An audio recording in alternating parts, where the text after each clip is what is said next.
What's up, summoners? King Blair here. Today we're going to be talking about the current banner heroes, Ida as well as Celine, and whether or not you should pull for them. So if you like the video, make sure you like, subscribe, and Discord server, link down in the description. But without further ado, let's get right into it. Now, as always, I like to start with the summary, as well as I'll have timestamps for you to skip to either unit and for the different discussions, so you can skip around the video and all that good stuff. But the other thing to mention is that going to be the fact that Celine is actually a unit that is going to be getting a buff. So that's something that we don't know how good she's going to be, although there is some ideas on how she may be. And so I will be talking for her kit off of the buff patch itself. But with that in mind, let's start like normal and first just go over a summary of both where we are as well as the units, and then actually go in depth into units kits. So first, as far as to where we are right now, we're getting Ida and Celine, which are both very strong units in their own right and in their respective team compositions. And Celine is getting a buff, right? So she's going to be significantly better once her buff actually does end up rolling around. The other hero is going to be none other than Ida, and she's going to be a really good staple for cleave because she's able to very easily set up with a lot of cleave units, whether it's Ran, Peyra, Samurai Seria. She just does extremely well in cleaves, or even things like Commander Lilius. She tends to do really good, and some people have even used her in Mediator Coward aggro type drafts, right? So she's a very aggressive unit because she's able to actually CR push and whenever an ally uses a non-attack skill. So they're both actually really good units. The thing to note though is that we do have art of next week's heroes potentially being an alternate version of Vivian, like a limited potential version, like a Valentine's. So I would say at least wait till next week until the announcements of what units are coming before you pull on these banners. If you think you like the heroes, make sure to at least wait till next week to see if there's actually going to be a limited, because they usually tend to give like a week or 2 weeks in advance of what's coming next. So I would wait until next week, see if they're going to do a limited hero before you actually pull on these banners. But I'm going to be talking about them as far as how good they are, with the exception of, hey, we may be getting a limited, right? So with that, as far as Ida, if you're a cleave player, she's a really good addition and is only going to be getting better with time just because of how well she combos. She does lose to things like Violet, and she's primarily only going to be a PvP only unit and primarily just RTA, although she can be used for arena as well, arena offense, and some people do use her for Guild Wars defense, right? So I guess she is pretty good for a lot of PvP scenarios, but primarily for aggressive cleave type drafts. Pairs really good with Celilius, pairs really good with Ran, with Peyra, and doesn't really do too good against things like Violet because Violet just dodges her. On the other hand, we have Celine, who is going to be getting the buff. The big thing about Celine is that she looks like a very good, solid option against a lot of different cleave teams, and just a very strong unit overall to punish non-attack skills. I feel like she might actually be on the same level as Pleiades. Maybe not as strong as Pleiades, but she's going to be up there because of all the things that they're adding to her kit, making her significantly stronger at what her job is supposed to be, which is to threaten non-attack skills, right? So very, very good, solid buffs that they're giving her kit to actually make her more relevant, and it's going to punish non-attack skills a lot. And there are a lot of heroes that do non-attack skills. Things like Emma Lilius, who's literally everywhere in Arena and Guild Wars. She's a non-attack skill unit, which means Celine is going to see some play, at least for Arena and for Guild Wars, and for sure even for RTA as a counter to those type of heroes that could potentially threaten a cleave as well because she's able to actually cut in. So she's going to be a very good counter pick unit, very, very good for PvP. I think she's going to be very solid. I will be building her soon after her buffs. It sucks that we don't get to see how the buffs are going to play out until after her banner is up, because the buffs happen next week, right? So that part kind of stinks that you kind of have to commit if you want her right now. I will say though, she's very gear intensive unit, so it is going to be very hard for you to actually get her the proper gear that she needs for you to actually be able to do everything. Also, I do apologize, but today for some reason my laptop is just not having it, so it is going to be chugging a little bit. So if the animations look very, very crusty and very slow, it's because my laptop is just trying to chug along. But with that, let's first start with none other than Ida, since she's the unit that is not going to get any changes anytime soon because she already has a really good place and she does a lot. So as far as Ida, she is going to be a mage. The big thing with mages is that they do have access to book and access to those 20 souls, which she can definitely make use of, right? So again, that part is really, really nice. As far as stat lines, she has a pretty unique stat line in the fact that she actually has really good high attack, right? Like this is very solid attack. The speed is not the greatest. The HP and defense for a mage are actually on the higher side, surprisingly. Like she's decently bulky, but that's because she doesn't have that much speed, and she has a lot of health on the crit rate side, right? So very, very good attack, very solid crit rate, no help on the crit damage, and has effectiveness. Overall, really good offensive stat lines for a potential debuff for unit if you want to use her that way. But the big thing is that she's going to be a little bit on the slow side, although this does not matter too much. And the tank stats, while they are decent for a mage, won't matter too much because you're not building her to tank, right? Unless you're still building her for a debuffer. But again, very, very, very great stat line. Really, really solid for what she does. And of course, her imprint is going to be attack or effectiveness. I'm sorry, it's effectiveness, which is a little weird because again, that's if you want to make her a debuff type hero. This does help, but it doesn't do her role. Her primary role is actually going to be a damage dealer, and that's how most people are actually using her. So it's kind of wasted effectiveness, but her release is attack, which this is kind of nice because, again, you're usually going to be cleaving with her, and giving attack to your other cleavers does help out a lot. But yeah, overall, not bad, not the worst, not terrible stat line. Really good stat line, honestly. Not the greatest imprint release, though, because when she was first released, it was more, she was going to be more of a control type unit, but she ended up kind of becoming a cleave unit when she got the buff, right? So now as far as her kit, first you have the S1, which is going to be very, very basic, but it's going to be a decreased defense with a 75% chance.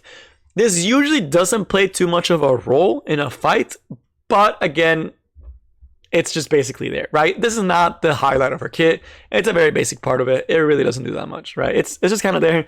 Decreased defense is nice. There's not a lot of situations. By the time that you're using that S1, the fight is either already over or you're not doing too hot, right? So it's either you just wiped out the opponent or somehow they didn't kill your Ida and you're able to follow up. It does happen occasionally. I feel like you'll do at least one S1 and it can be pretty impactful depending on the unit. Like if it's an A Robbie and you land that decreased defense, that is really nice. If you have a unit following up right after her to actually execute off the hero, right? So it's not the worst on the planet, not the best. It's not like a highlight or anything. Now, as far as the S2, this is where we start getting a little bit dicey on why she's actually so good. So it's an AoE attack that can strip 2 buffs, as well as reduce the combat radiance by 15 to 40% and gives her skill nullifier. The skill nullifier is there to actually give her the opportunity to actually be able to use her as Tomb. And the other thing is that it makes Violet not as bad of a matchup because typically you will open with this skill with a soul burn because it does give an extra turn. It strips the opponent, it gives her skill nullifier, and it pushes the enemy back. Against a Violet, because of the skill nullifier, you're not going to die to the Violet, right? That's the main reason why this is there. And it does play a role. Even things like Rem, right? If Rem counterattacks, you won't die. If Belian counterattacks, you're not going to die, right? Like that does play a role because it does guarantee you to try to get to that S3. So it's a kind of a safe setup skill where you can soul burn, do your S2, strip the opponent, do some damage, start poking down the opponent, get a skill nullifier, push them back, take away their advantage. And on top of all that, you're still getting a little skill nullifier, so you're able to actually follow up with your S3. So that part is really nice. This does mean though that Rimuru will hit you on the follow-up, but that doesn't really matter too much. It doesn't come up that often.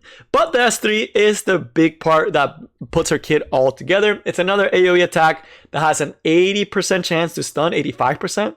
Wow, it's 85%. That's actually on the higher side. It's an 85% chance to stun, very high chance to stun, and stun being one of the best debuffs in the game because it just takes away the opponent's turn.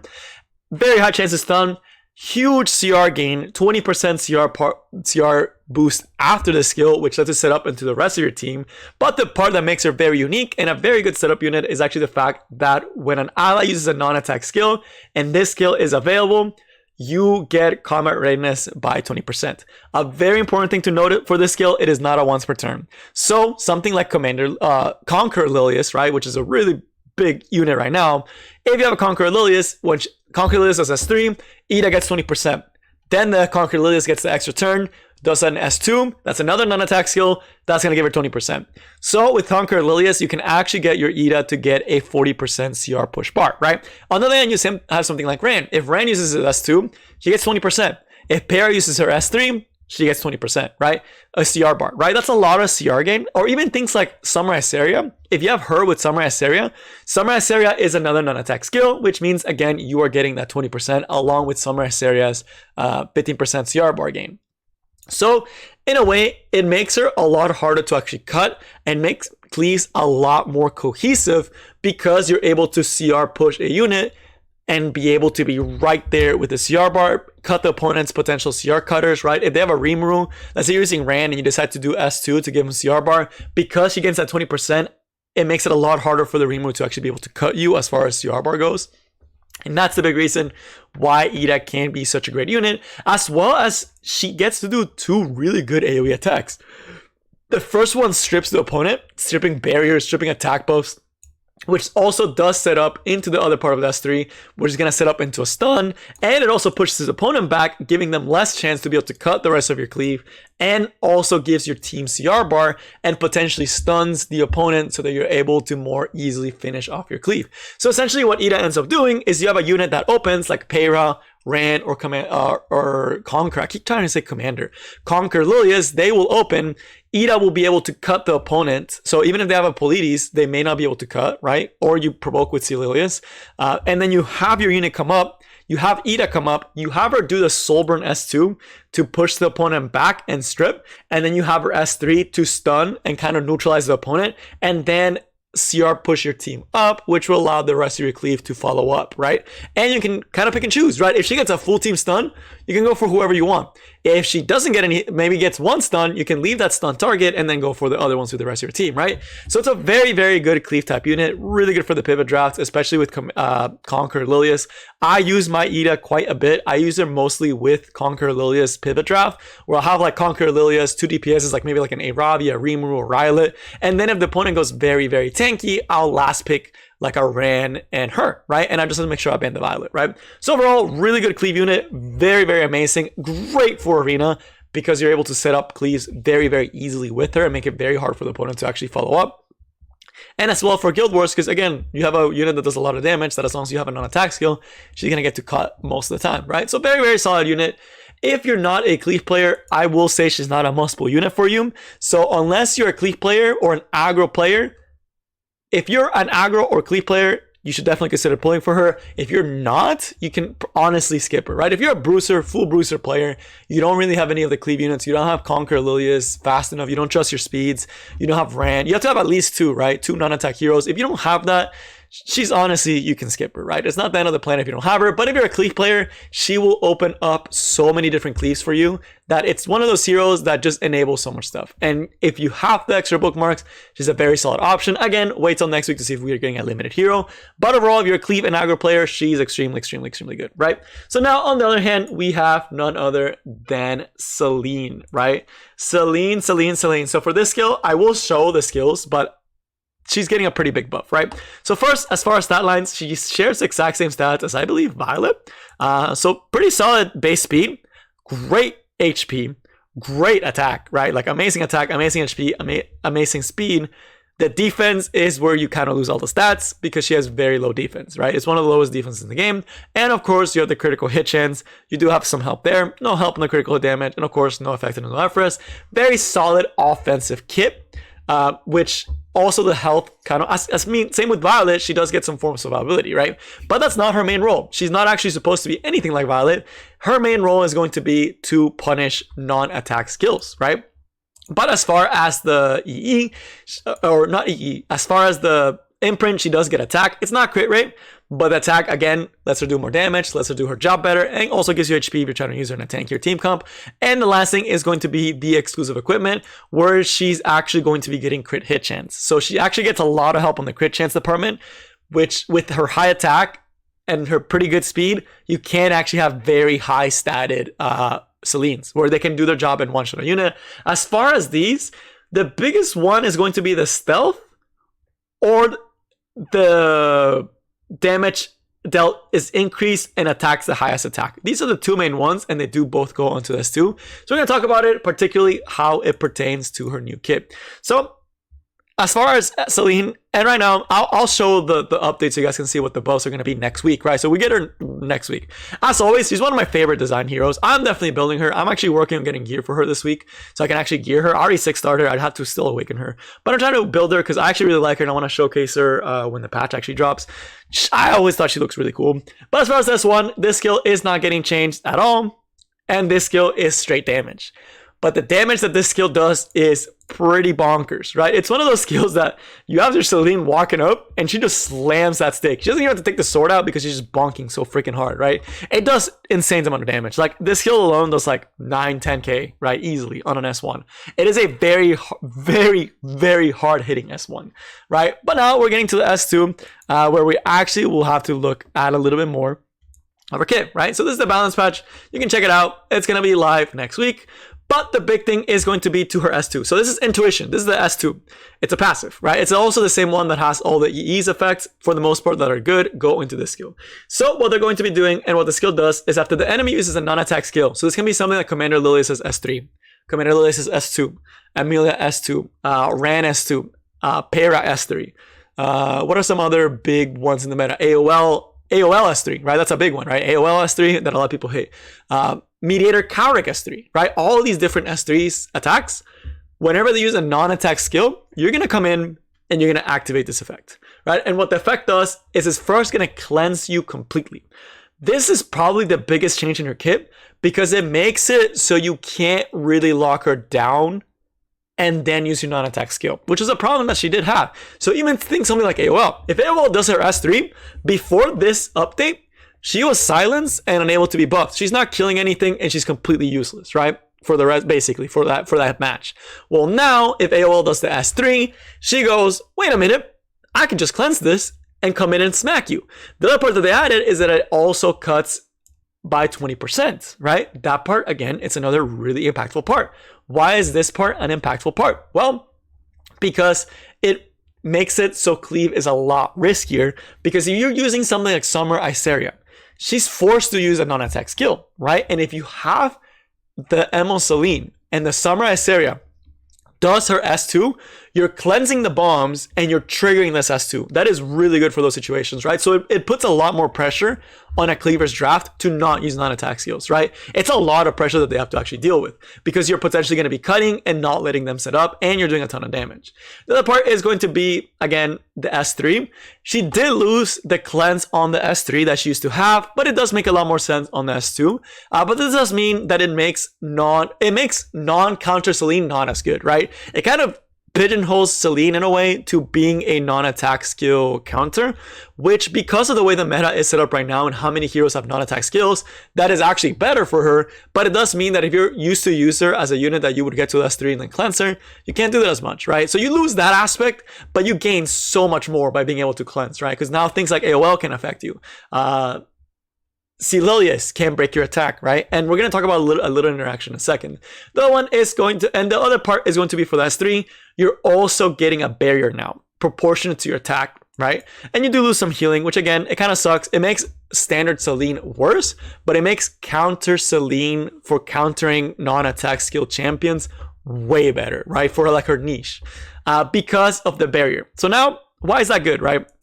Maybe wondering, all right, King Blair, I'm not seeing it, right? This doesn't seem like that big of an update. It just looks like she's going to be able to cleanse. Can't you still provoke her with Celilius? Not anymore, right? Why do I say that? Because she has an EE that when she uses the S2, and that's why I told you to pay attention to it, when she uses this S2, she can actually get stealth, right?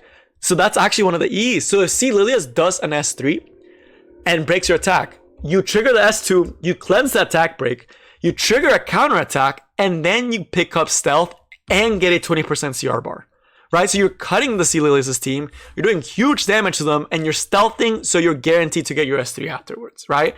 And then afterwards, you get your S3, you come in with your big S3, you're stealthed, right? You got the stealth, you're nice and stealthed, they can't hit you. You come in with your S3 that is basically guaranteed at this point because you CR push the enemy.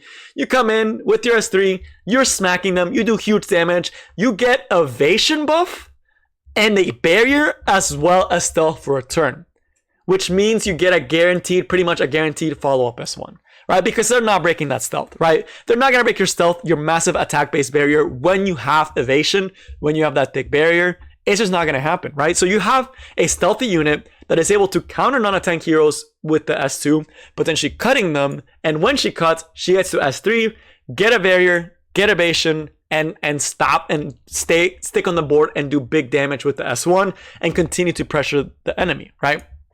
And of course, if you do happen to have her own artifact, when you get the S2, you get an extra 20% CR bar gain as well as an attack buff. So you're pretty much going to be one-shotting something, right? Because you're coming in with an attack buff intuition that ignores damage sharing effects, right? Which is pretty big against things. I know Cease is not that big, but it does make it so Aureus doesn't do anything against this skill. So you're doing big damage with an attack buff. On a pen hero, you're getting 40% CR bar, 20% from her own passive, and 20% from her artifact.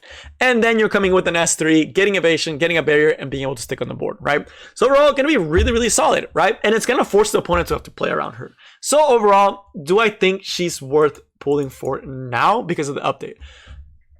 Because of how many heroes are in the meta that rely on their non-attack skills, this makes Emo Celine or regular Celine significantly stronger, right?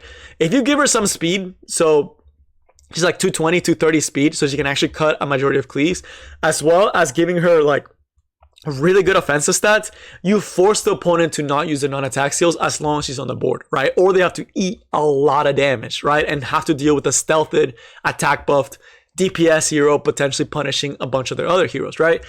But at the end of the day, she's going to be primarily a counter pick hero, right? But the thing about it is there's so many things that are meta right now that use non-attack skills. For Guild Wars, for example, she's going to be incredibly good for Guild Wars because, okay, let's say they have Celine in Guild Wars. Well, now you have your Celine that's going to punish the opponent. You can give her the other one, the one that does extra attack and attacks the highest attack enemy. So now the Celine on their Guild Wars defense is actually a detriment because they'll use that and your Celine will come in and one-shot something, right? Just tap it out of existence, right? Just boom, boom, boom, boom, boom. And then come up, cut, and kill something right afterwards, right? So you get so much more pressure in that aspect in Guild Wars where Celine is very popular. Same with Arena. She can be really good in Arena. And for Guild Wars, a very good counter pick. So overall, is she a must pull? Not particularly. She's very much endgame PvP. When you already have your main core teams and you're trying to look for other heroes to counter the meta, she's a very good meta option. The only problem with these type of heroes is it takes a meta shift and they're useless and they're just kind of like on the back burner, right? So think like ML Haste, right? ML Haste, if RB and Revive is meta, he's one of the best units in the game. If Revive is not meta, he kind of falls off a little bit, right? So the same thing with Celine, which is why I would tell you that yes, she's going to be a really good counter option. Yes, she's very solid. Yes, she's not a bad pull, but if you can't get her, it's not the end of the world, although she will help you a lot. There's also a chance that as meta shifts, her uses will also fall a little bit, right? So something to keep in mind. I still think she's going to be really solid. Very good pickup. Again, wait till next week to see if there's going to be limited because limited usually take priority over these. Between the two, Ida, if you're an aggro type player, for sure pull for her because you'll definitely use it. Aggro and cleave. Or not for sure, but like highly consider it, right? At the end of the day, it's your account. It's option, but at least wait till next week to see if we're getting it limited. But she's just an incredibly good option for cleave and aggro. And then for Celine, if you're someone that struggles against non-attack skills like the Emma Lilius's, certain cleaves with Caesarea, if you struggle against Caesarea at all, she's a very, very good pickup into those type of defenses, into those types of offense and defenses. Really, really solid in those situations. Can very much help you get a lot of dubs in those regards and in those situations, right? Just gonna be a really good Guild Wars unit overall. But again, as the meta shits, could be a little bit less strong, right? So overall, they're both really good units. They both deserve, if you like them, they're definitely good units. Again, wait till next week, see if we're getting limited, what heroes are coming next, how their kits are going to potentially look like before you pull. But if you decide to pull, again, they're not necessarily must pulls because they're both very endgame. They both require really good gear, but they're both really good and they'll definitely give you some mileage. But that's going to be all I have for you guys today. I hope y'all enjoyed and I will see you next time. Peace.